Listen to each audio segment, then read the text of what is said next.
Hello বন্ধুরা, কেমন আছো? আশা করি ভালো আছো, সবাই সুস্থ আছো। আমিও ভালো আছি। তো আমার বাচ্চা মাছ খেতে একদম পছন্দ করে না, তো ওকে কীভাবে খাওয়াবো সেই মাথায় প্ল্যান এলো যে আমি একটু অন্যরকম করে ওর মাছ খাওয়ানো যায় কি দেখি। তো সন্ধেবেলা আমি প্রথমে বানিয়ে নিলাম মাছের চপ। তো দেখো বন্ধুরা আমি কিভাবে বানাই। দেখো প্রথমে আমি 3টে মাছ নিয়েছি, রুই মাছ 3 পিস মাছ নিয়ে নিলাম। একটু নুন হলুদ দিয়ে অল্প একটু পানি দিয়েছি, দিয়ে ওটাকে 4 থেকে 5 মিনিট আমি ফুটিয়ে নেব। মাছটাকে সেদ্ধ করে নেব ভালোভাবে। তো সেদ্ধ করা হয়ে গেছে, এবার তুলে নেব। ঠান্ডা করে নিয়েছি এদিকে, নিয়ে মাছটাকে আমি কাঁটা ছাড়িয়ে নেব। আস্তে আস্তে ছাড়াতে হবে, সব কাঁটা ছাড়িয়ে নেব। এইভাবে কাঁটা ছাড়াচ্ছি দেখো।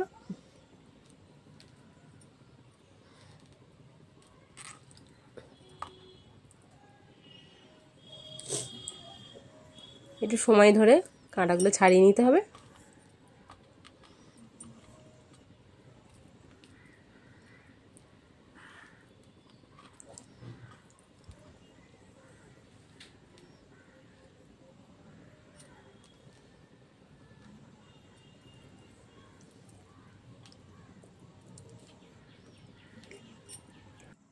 এখন আমার কাঁটা ছাড়ানো হয়ে গেছে মোটামুটি, একদম মনে হচ্ছে কাঁটা নেই এতে। এরকমভাবে আপনারাও ছাড়িয়ে নেবেন।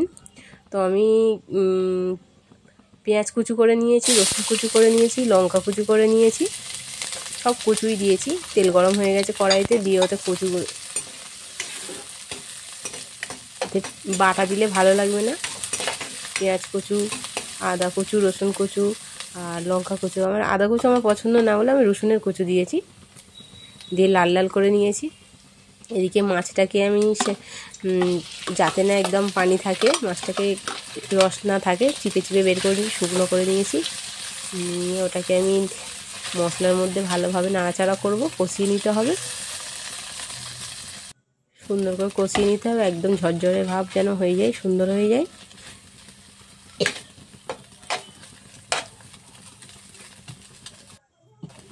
তারপর আমি ওতে 1 চামচের মতো লবণ অ্যাড করব, হলুদের গুঁড়ো দিয়ে দেবো 1 চামচের মতন।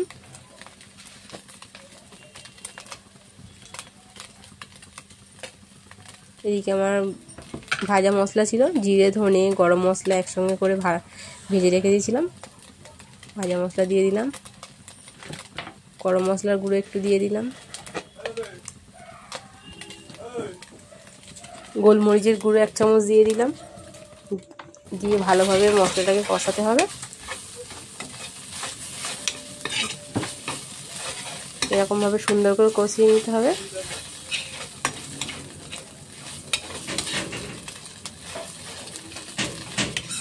যত সুন্দরভাবে কষাবো তত সুন্দর টেস্টি হবে। তো আমি একটা আলু নিয়ে নিয়েছিলাম, সেদ্ধ করা আলু নিয়ে নিয়েছিলাম, ওটাকে আমি হাত দিয়ে মেখে রেখে দিয়েছি। ওটাকে এখন দিয়ে দেবো।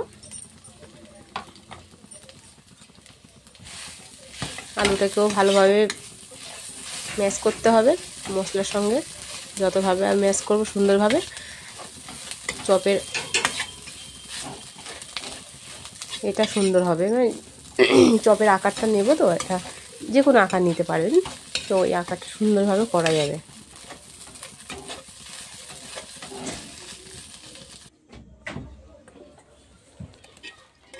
তো এখন আমার হয়ে গেছে, কমপ্লিট হয়ে গেছে। এদিকে আমি ঢেলে নেব, হালকা ঠান্ডা হয়ে যাবে। ঠান্ডা হলে ঠান্ডা করতে দেবো। ঠান্ডা হয়ে গেলে আমি রেডি করব।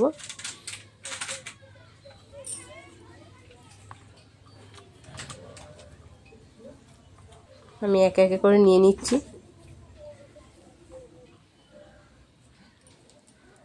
একে একে করে শেপ করার জন্য রেডি করছে। এদিকে চপের আকারে শেপ হবে, যে যেমন শেপ দিতে পারে, কেউ গোল দিতে পারে, ওভাল টাইপের দিতে পারেন, ফিঙ্গারের আকারে দিতে পারেন, ফিঙ্গার হয়ে যাবে। এটা জাস্ট একটু ঘুরিয়ে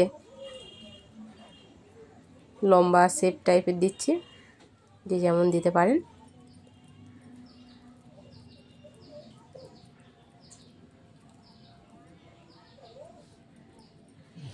দেখুন হয়ে গেছে। একে একে করে আমি সবগুলো করে নেব।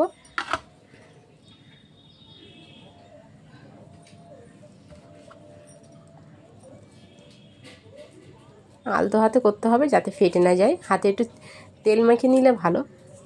হাত শেপ করার আগে একটু হাতে তেল মাখিয়ে নেবেন। হাতে তেল মাখলে বেশ সুন্দরভাবে শেপটা হয়।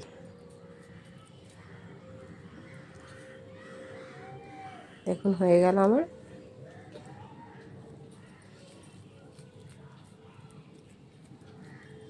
এরকম একে একে সব কটাই করে নিয়েছি আমি।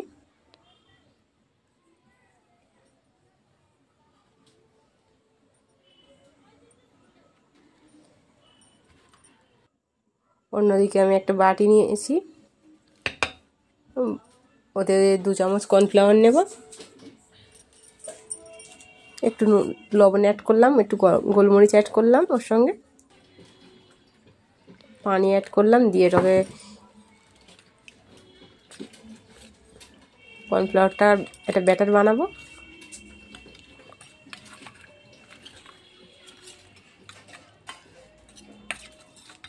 দেখো মোটামুটি ব্যাটার আমার কমপ্লিট হয়ে এসছে। এরকম ব্যাটারটা হলে, আমি ডিম দিয়ে করতাম, ডিম দিলাম না, ডিম দিলে তেলটা নষ্ট হয়ে যায়, তেলটা গেঁজা গেঁজা হয়ে যায়, পুড়ে যায়। তো আমি কর্নফ্লাওয়ার দিয়েই ভাজবো। ডিম দিয়েও ভাজতে পারেন, আপনারা চাইলে ডিম দিয়েও ভাজতে পারেন। ডিমের ব্যাটারে ডুবিয়ে, ডিম আর কর্নফ্লাওয়ারের ব্যাটারে ডুবিয়ে টোস্টের গুঁড়োতে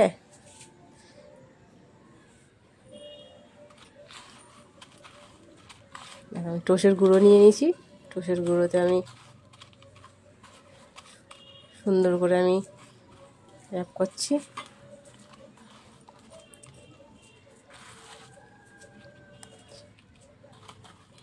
এরকম আমি 2বার কোট করব। আর একবার দিলাম কর্নফ্লাওয়ারের গোলায়, দিয়ে টোস্টের গুঁড়োতে দিলাম, দিয়ে 2বার কোট করে নেব।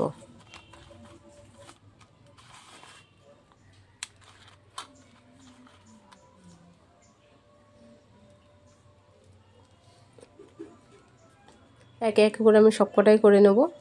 এইভাবে 2বার করেই কোট করব।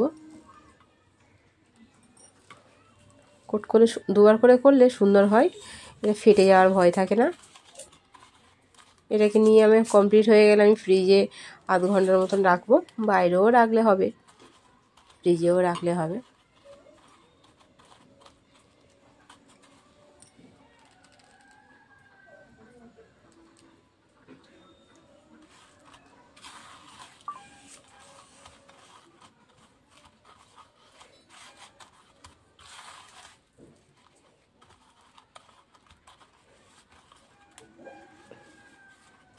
এরকম ঘুরিয়ে ঘুরিয়ে করে নিয়েছি। দেখো সুন্দরভাবে করা হয়ে গেছে।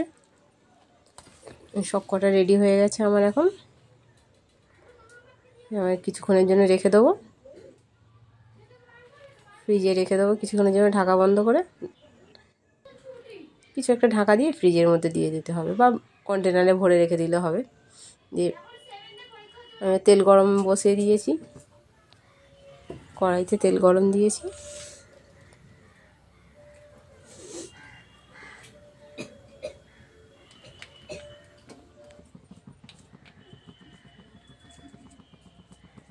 তেল গরম হয়ে এসছে, মিডিয়াম টু লো আছে করতে হবে। বেশি লোও করা যাবে না, বেশি হাইও দেওয়া যাবে না, দিলে ফেটে যাবে, ভালো হবে না, পুড়ে যাবে তাড়াতাড়ি। আস্তে আস্তে আমি একে একে করে দিয়ে দেবো।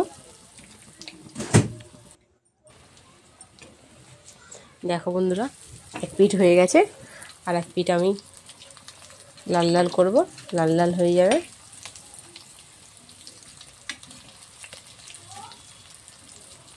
তো সন্ধ্যের নাস্তা এরকম বড়রা বাড়িতে কেউ আসলে, আত্মীয় স্বজন আসলে, গেস্ট কেউ আসলে, বন্ধুরা আসলে বানিয়ে দিলে বেশ ভালো, চায়ের সঙ্গে খুব টেস্টি লাগে খেতে।